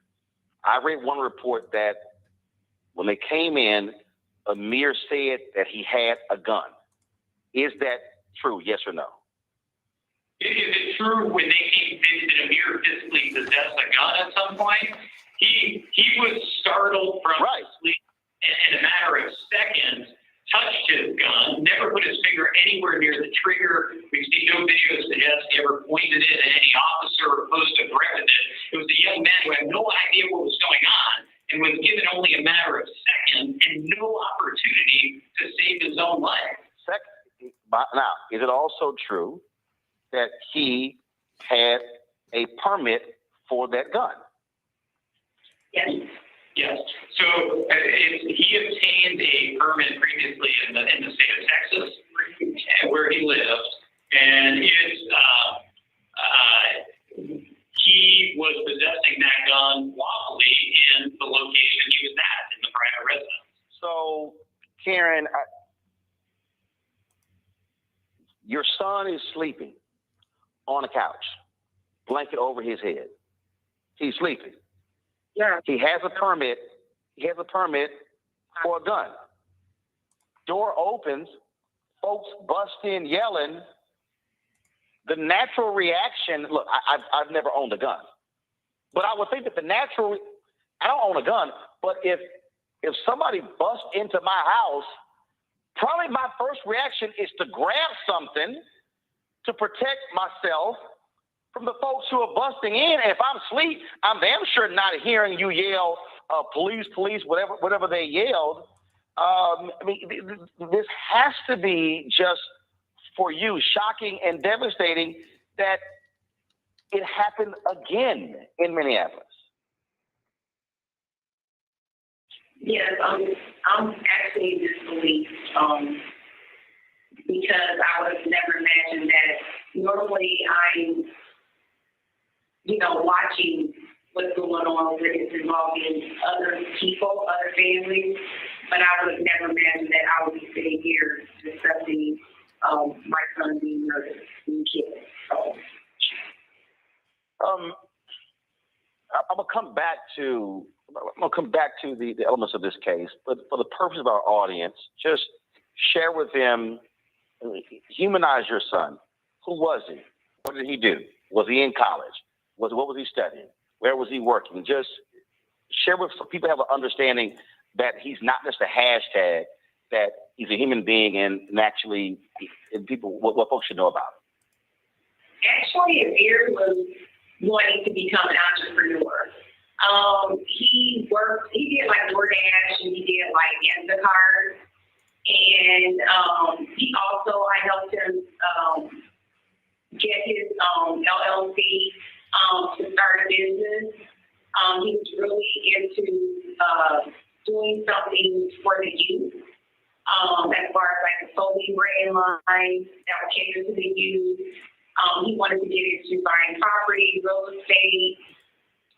He was really all about generational wealth. That was one of his goals that he wanted to do, as far as, with his family. Amir was kind-spirited. He could make you laugh. He was liked by and loved by practically everybody that came in contact with him. He was very respectful, well-mannered. He respected his elders because that's how we raised him and his older brothers. Whenever we would FaceTime, get off the phone, he would always tell me that he loved me, and I would tell him I loved him. The last time I spoke to my son was this past Friday. And he was just trying to, do what he was supposed to do. Do you live in Minneapolis? Do you live elsewhere? Where y'all from? Actually, he's born and raised in Minnesota. I was there for over 25 years, and I relocated 2 years ago to Dallas, Texas, and Amir came with me. During that time, Amir actually went back, but he was actually, getting ready to come back. And then just different moves that we're talking about doing as far as me going to another location. So you still live in Dallas? Go ahead. I'm in Dallas currently. Right, you still live in Dallas, and so he was in Minneapolis visiting friends or there for work? He had family there, but he was also doing like the Instacart, doing that type of work. And he also did that work in Dallas. Gotcha. Folks, the police chief and the mayor held a news conference. And Akoma Levy Armstrong. Hey, pause it right there, Jalen. Jalen. Y'all are familiar with her. Pause We've had right her on there. the show numerous. Okay. Watch that's the February 4th edition of Roland Martin Unfiltered. Watch that on YouTube, Roland Martin on YouTube, and Roland Martin on Facebook. I'm going to post a link here on the thread of the broadcast for the, we'll post a link here. This is to the entire show, because we ended up doing almost 3 hours on Roland Martin Unfiltered Friday. When we come back, Jalen, we'll go to clip 3. Well, actually, when we go, I just sent you this clip from NBC News dealing with the body cam footage being released. We'll go to that when we come back from the break. And then we'll go to clip 3 from Roland Martin Unfiltered, because that's a segment that I'm in. He goes to his panel. Read this article here from NBC News. Minneapolis police release body camera footage of fatal shooting of black man Amir Locke. You can at least put his name in the title. In NBC News. 22 years old during no-knock warrant. Okay, so Minneapolis police have released body camera footage showing the fatal shooting of Amir Locke, a case that has raised tensions in the city and renewed scrutiny upon local law enforcement. Amir Locke was fatally shot by a SWAT team officer with the Minneapolis Police Department as they arrived to carry out a warrant at 6:40 a.m. Wednesday morning. So Wednesday was February 2nd in the 1100th block of Marquette Avenue South. The warrant was related to a homicide investigation out of St. Paul, Minnesota, according to police. Amir was not the target of the search warrant. We'll deal with this on the other side of the break. I'm Michael Imhotep, the African History Network show. We'll be back in a few minutes. Stand by.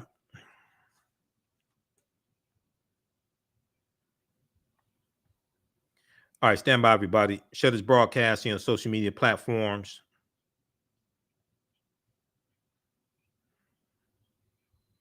How's everybody doing? Okay, we're back from break in 4 minutes. If you like this type of information, you can support the African History Network, $, the AHN show through Cash App, $, the AHN show through Cash App. Also through PayPal, paypal.me/the AHN show. Stand by.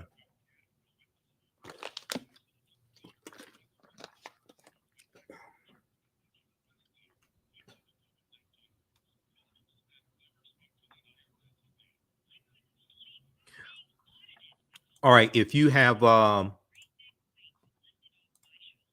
if you've taken classes with me before with the African History Network, any of the online classes that I teach, if you've taken them before, email us at ahnshow@africanhistorynetwork.com, ahnshow@africanhistorynetwork.com. You're going to get a 50% discount on our new classes on the bundle pack, because the bundle pack of the two classes is $120. You're going to get a 50% off if you've taken classes with me before in the past. Okay, email us at ahnshow@africanhistorynetwork.com.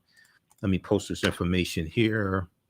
Also, here's the link for the online classes: Ancient Kemet, the Moors, and the Ma'afa, Understanding the Transatlantic Slave Trade, what they didn't teach you in school, and from the Civil War to the Civil Rights Movement and Black Power, 1865 to 1968. As soon as you register, you can watch the classes we did this weekend. Okay, stand by.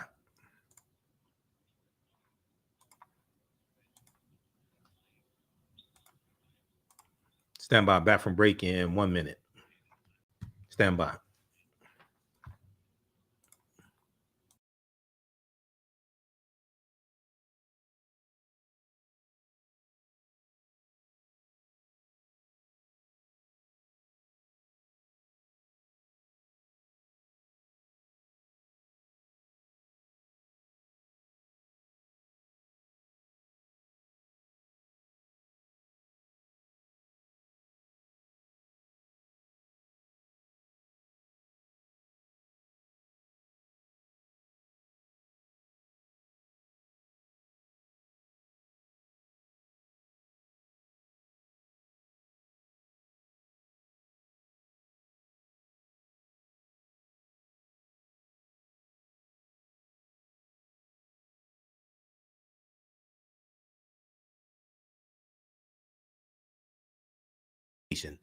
Future Radio. All right. I want to go to right before the break. We were talking about this story out of Minneapolis, the killing of Amir Locke. Okay, we're going to get back to that in just a second. I want you to hear this clip from NBC News giving background information on that. Before we go to that, I just want to remind you, this is African American History Month, Black History Month. And we have 2 new classes that started up this weekend at our website. We have the information at our website, africanhistorynetwork.com. These are 10-week online courses that I teach dealing with African history and African American history. On Sundays, it is Ancient Kemet, the Moors, and the Ma'afa, Understanding the Transatlantic Slave Trade, what they didn't teach you in school. We deal with thousands of years of history and what leads up to the transatlantic slave trade taking place. I do a PowerPoint presentation. We have book references, articles, video clips, guest speakers, everything. We do the sessions live. All the sessions are archived and recorded. You can go back and watch them anytime, okay?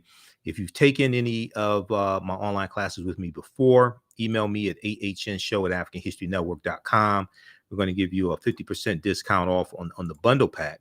The bundle pack includes a bundle pack of courses. It includes 2 new classes that just started up. This one, as well as From the Civil War to the Civil Rights Movement and Black Power, 1865 to 1968. We do this one on Sundays, 2 p.m. to 4 p.m. Eastern Standard Time. So as soon as you register, you can watch this class. There's also bonus courses. There's also bonus content. And then with Understanding the Transatlantic Slave Trade, you're going to get in digital format, you're going to get 15 of my lectures. They're the 15 lectures that are in the Michael Imhotep Black History Month bundle pack. Okay, you can order the bundle pack in e-format at our website, AfricanHistoryNetwork.com. It's on sale $100, but you'll get it in digital format. You're going to get it free when you register for Understanding the Transatlantic Slave Trade, Ancient Kemet, the Moors, and the Ma'afa. And that information is at AfricanHistoryNetwork.com.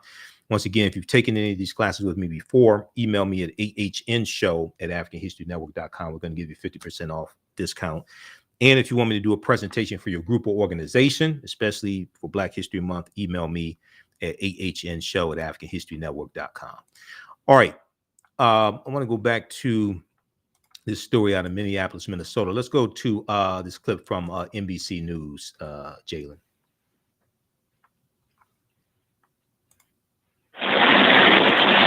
Early Wednesday morning, MPD SWAT team prepared to enter the Bolero Flats apartments downtown on a high-risk warrant entry to help St. Paul police with a homicide investigation. Interim Chief Amelia Huffman says officers had obtained both a no-knock and knock warrant, but instead of breaking down the door, they decided to use a key. Officers announced they had a warrant. Within seconds, the video appears to show 22-year-old Amir Locke on a couch under a blanket with a gun. Interim Chief Huffman assessed that Officer Mark Hanneman was, quote, just outside the frame in the direction that barrel is emerging. This is the moment when police say Hanneman fired at least 3 shots, killing Locke. Things happen so quickly. Mylon Masson is the retired training director for Minnesota's law enforcement program. How are SWAT teams trained to enter in those situations? Well, there's been some changes over the year that they never used to have to announce themselves.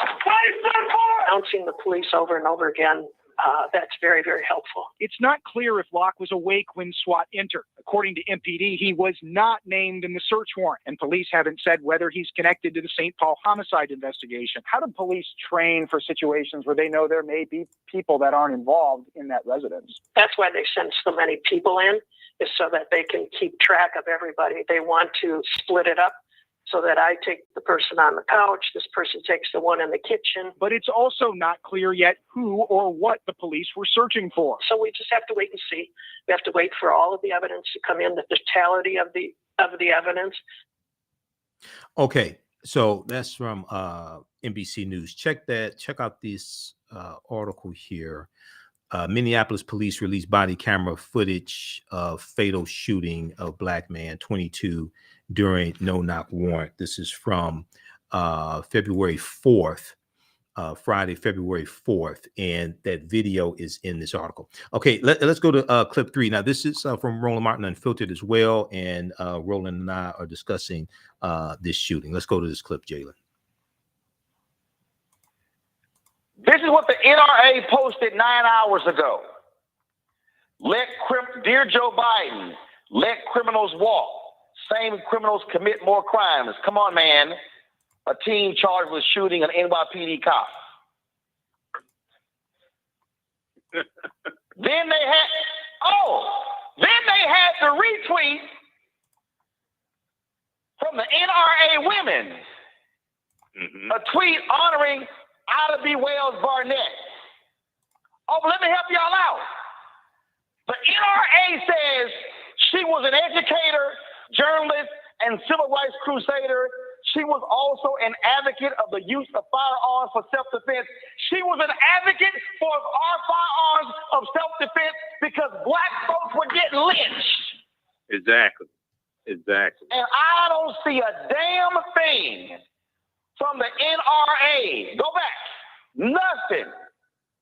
Nothing saying, doggone shame, what happened to a law-abiding Second Amendment rights carrier. Nothing. I see nothing about Amir Locke. And they probably won't say anything about Amir Locke. This is one of the bullet points, one of the questions I have here on my notes. Where are the Second Amendment people? Where's the NRA? Look how long it took the NRA to put out a statement when it came to Philando Castile, who had a concealed pistol license, who was legally carrying. And when you study the concealed pistol license laws in the state of Minnesota, where he was killed, he went above and beyond, because based upon the state of Minnesota, if you have a CPL and you have your gun on you, you're not obligated to tell the police that you have your gun on you. He went above and beyond and told Officer Yanez he had his piece on him. All right, those watching on Facebook and YouTube, keep watching. I'm going to finish that clip because that's me talking, and they cut me off on my show. We're out of time. Visit our website, AfricanHistoryNetwork.com. You can register for the online classes that I teach. Also, if you like this type of information, you can support the African History Network. $, the AHN show through Cash App, $, the AHN show through Cash App, also through PayPal, paypal.me/the AHN show. This is our official Cash App account. When you go to it, it says Michael, it shows my picture there, $, the AHN show, SHOW. And we're here Monday through Friday, 11 p.m. to midnight Eastern Standard Time, and Sundays, 9 p.m. to 11 p.m., the African History Network show. Follow those watching on Facebook and YouTube. Keep watching. I'm going to keep going for a few more minutes, and be sure to sign up for our email newsletter. Text the word Kemet, K-E-M-E-T, to 22828 to sign up for our email newsletter. Remember, right now, it's correct wrong behavior. It's not over till we win. Wakanda forever. And we'll talk to you tomorrow. Peace. All right, stand by. Okay, let me switch over. All right. Okay, I want to finish the rest of that clip because that was me talking. Stand by. Let me cue that back up.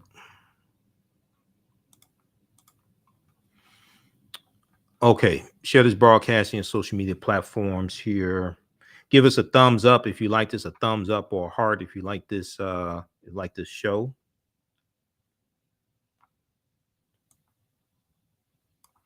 Okay, we need to go to 3701.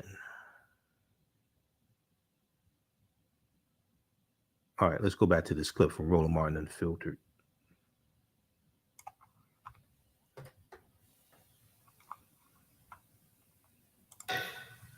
Nothing saying, doggone shame, what happened to a law-abiding Second Amendment rights carrier. Nothing.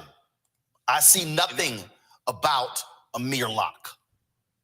And they probably won't say anything about Amir Locke. This is one of the bullet points, one of the questions I have here on my notes. Where are the Second Amendment people? Where's the NRA? Look how long it took the NRA to put out a statement when it came to Philando Castile, who had a concealed pistol license, who was legally carrying.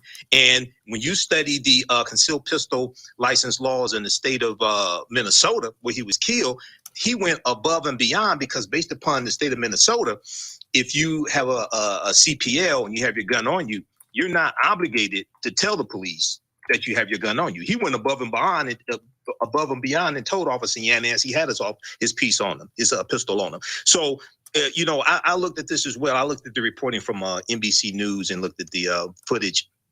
This looks like an execution, number one. Number two, then this calls into question, Roland. Okay, so one of the first things I noticed is that they used the key to enter into the apartment.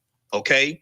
And when you and the reporting said that the officers chose to use a key. So I'm just wondering, okay, so why did they choose to use a key to enter? Number one. Number two, it's clear that Amir was under a blanket, probably asleep. He has a gun. Now, how are officers supposed to execute search warrants when they enter somebody's home and you have people who are legally owning guns? Because they don't know what's going on.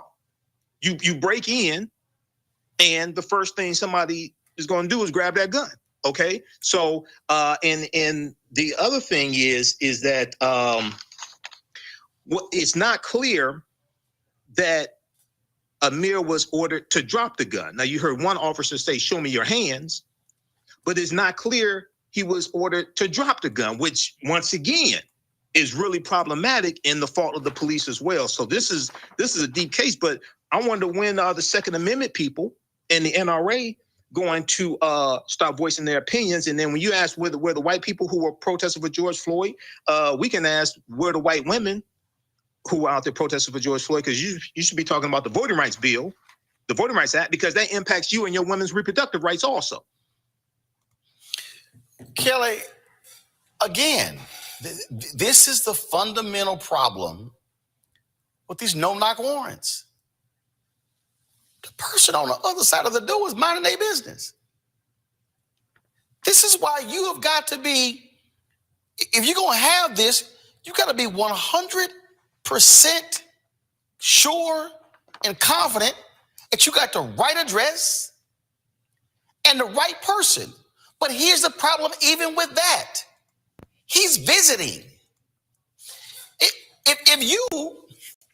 If I had you, Matt, and Michael over to my home for dinner and we playing cards, and I live in Virginia and Texas, both of them right to carry states. And if we sitting here playing cards and the cops bust in looking for me, you carrying a gun, you startled, you like, hell, I don't know who busting through, you gonna go for your gun. Then the cops kill you. Oh, well, sorry, she just happened to be there, or we executing. This is the type of wrong policing that goes on. And then when people go, man, why y'all protesting? Exhibit 1,468. So this doesn't even look like policing to me at all.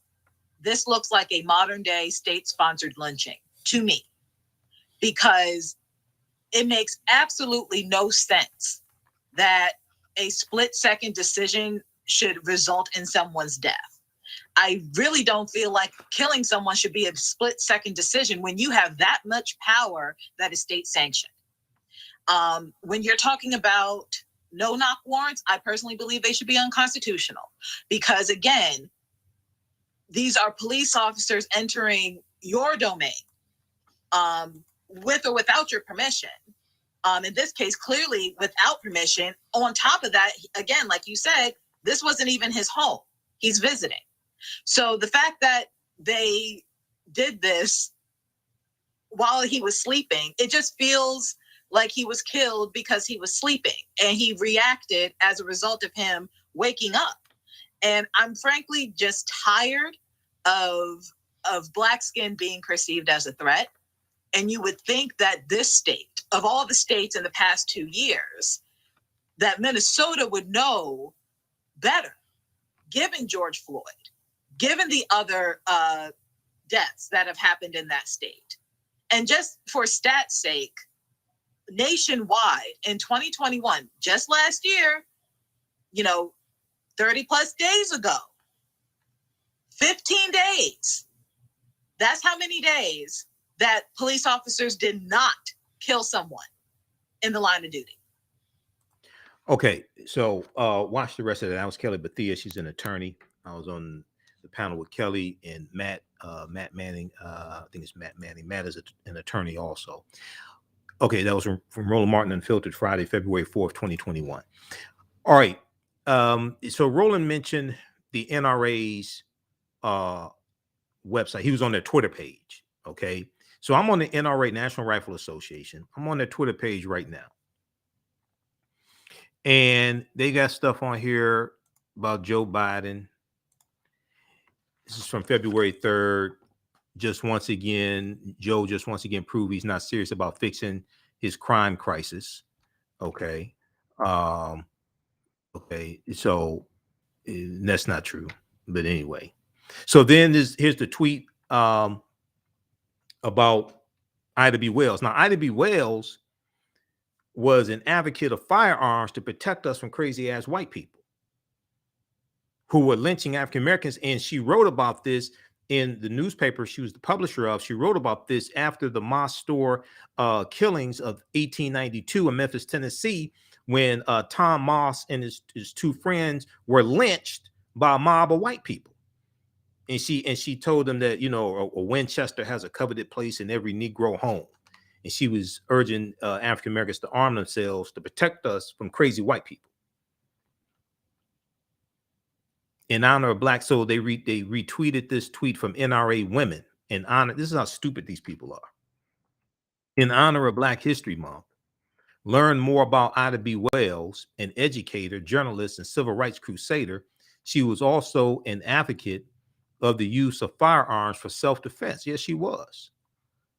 Absolutely. And it was crazy white people that ran her out of Memphis, Tennessee. Okay. So then they have, this is the tweet that Roland was talking about. Dear Joe Biden, let criminals walk. Same criminals commit more crimes. Okay. Teen charged with shooting NYPD cop in custody for violating police probation. Now, how many posts do they have about the white people who shoot police officers and kill police officers? Because the majority of police officers each year, the majority of police officers killed by white people, not African Americans. So how many posts do they have about the white men who kill police officers? I'm just curious. So then they had this post, Fox News, Biden's gun first approach to violent crime ignores basic facts, all this nonsense. Okay, nothing on here about Amir Locke, who's law-abiding citizen, legally owns, permit to carry, shot and killed by police. Whole thing, it took something like 9 seconds or something. Nothing on here about Amir Locke. February 5th. Nothing on here about Amir Locke. This is Joe Biden's crime crisis. This is not a Second Amendment crisis. Okay. 10 million Americans legally bought their first gun over the past 2 years. Why? Because of Democratic policies like defund the police. That's not why. This dumbass Representative Stefanik out of New York. That's not why. Then they just posted this one. Joe knows nothing about guns. He's never taken our guns. These are some crazy ass people. Nothing on here about Amir Locke.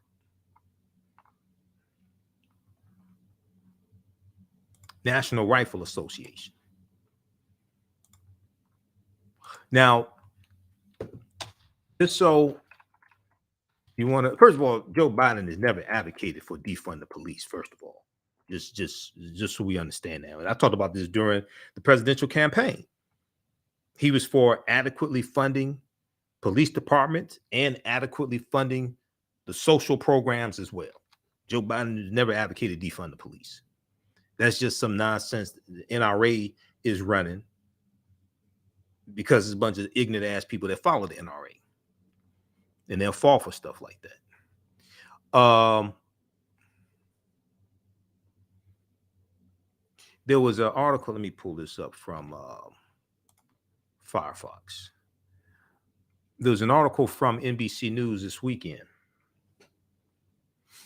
And this deals with this deals with the whole defund the police, which I told you from the beginning was a terrible slogan. And mental health needs to be, but all the programs have their merit and they all need to be funded. All that stuff needs to be funded. It can't be an either or.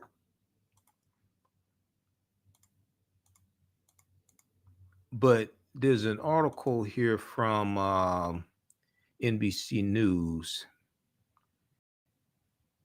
And let me see if I find this here. This deals with how Democrats went from defund the police to refund the police. Now, all Democrats weren't advocating for defund the police. Okay, just so everybody understands. There's a lot of them that weren't advocating for that. There's more progressives that were advocating for that, but all of them weren't advocating for that. Not at all.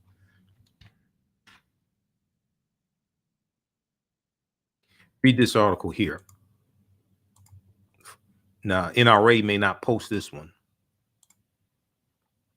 How Democrats went from defund to refund the police. As crime rates rise ahead of the midterms, black mayors of the nation's largest cities are leading the call to crack down on homelessness. Now, this doesn't mean that, oh, we don't want other programs, job training programs, around services. We don't want programs funded that will help prevent crime. That doesn't mean that. But if something happens, if somebody breaks into your house or somebody robs you or carjacks you, you call the police, you want somebody to respond.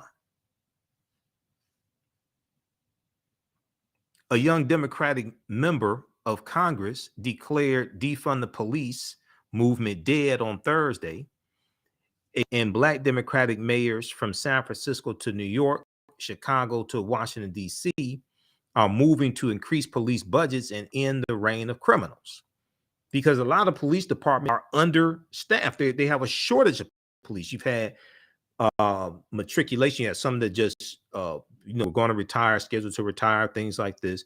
So yes, some police departments that are understaffed, and they have to hire more police. As violent crime surges ahead of the November midterms, President Joe Biden and the Democratic Party are toughening their talk on crime and refunding the police only 2 years after some progressive activists took up the call to defund them. Okay, all the Democrats weren't advocating defund the police, and I don't even remember the platform. Now, police reform, yeah, it needs to be police reform, criminal justice reform, all that stuff. But even as a platform, defund the police wasn't even a platform for the Democratic Party. Police reform, yes. But defunding the police, no. People are still against crime and people want to be safe, said former Philadelphia Mayor Michael Nutter in an interview.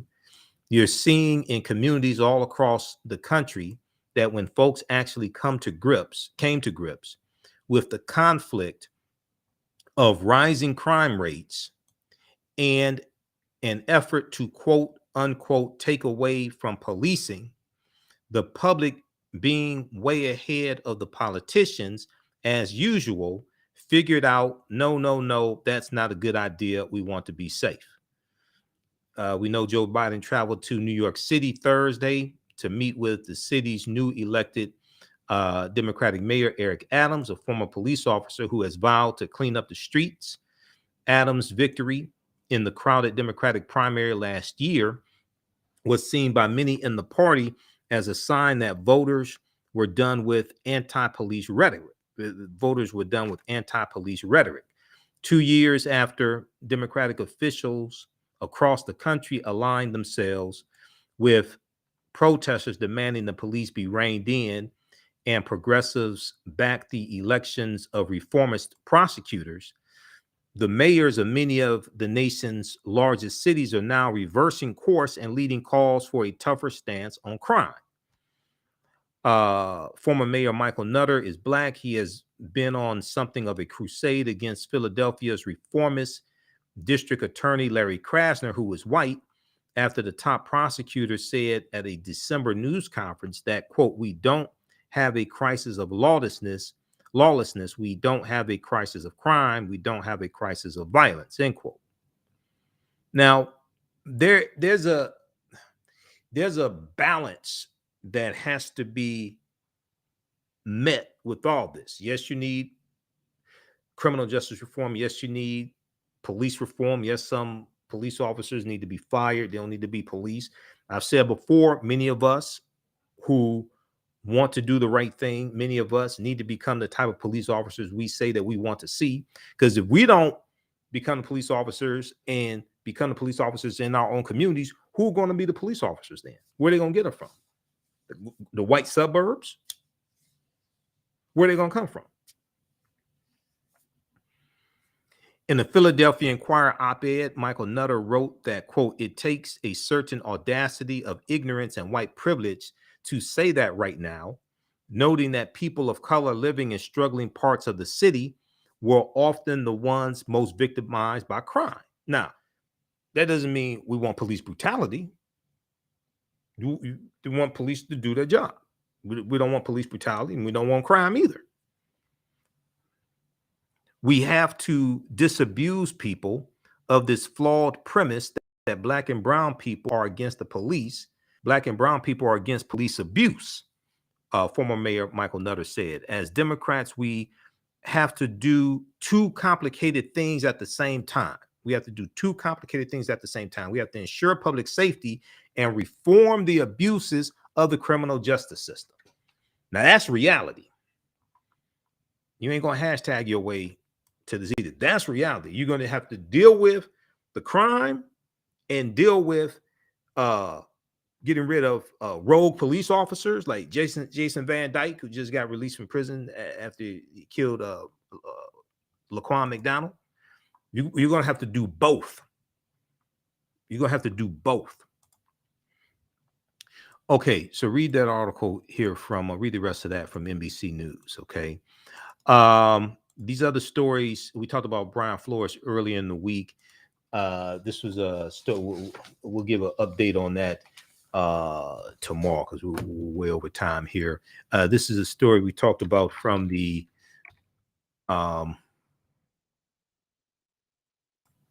this was one from the New York Times that we talked about early in the week. Brian Flores sues the NFL. Let me see here. Where is that? Right here.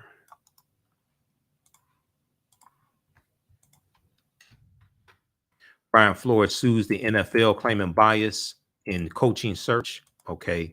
So we talked about this early in the week. We'll give an update on this because he was interviewed on Politics Nation by Reverend Al Sharpton on Saturday. And there have been some statements that have come out from Roger Goodell, lead commissioner, etc. So we'll give an update on that on Monday's show. We're here Monday through Friday, 11 p.m. to midnight Eastern Standard Time, and Sundays, 9 p.m. to 11 p.m. Eastern Standard Time, the African History Network show. Okay.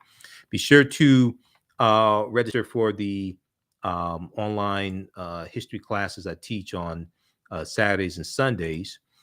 Ancient Kemet, the Moors, and the Ma'afa, understanding the transatlantic slave trade, what they didn't teach you in school. And then from the Civil War to the Civil Rights Movement and Black Power, 1865 to 1968. So these are 10-week online history classes I teach, and we're kicking these off for African American History Month, Black History Month. We do the sessions live. All the sessions are archived and recorded. You can go back and watch them anytime, even a year from now. If you want to go back and watch them, you can do that. We'll post a link here. It's right on the homepage of our website, AfricanHistoryNetwork.com. You can register for both classes at a discount, $120 for both classes. They're regularly $130 each. If you've taken classes with me before, email me at ahnshow@AfricanHistoryNetwork.com for a 50% discount also. As soon as you register, you can start watching the content, and there's bonus content and bonus lectures as well. All right. And we'll post a link here. Again, you can watch from around the world also.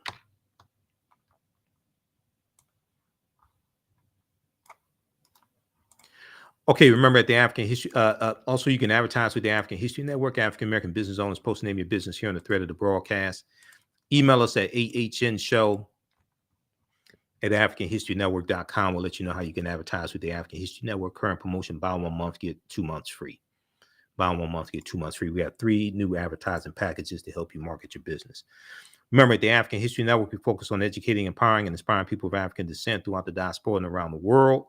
Because right now, it's correct wrong behavior is not over till we win. Wakanda forever.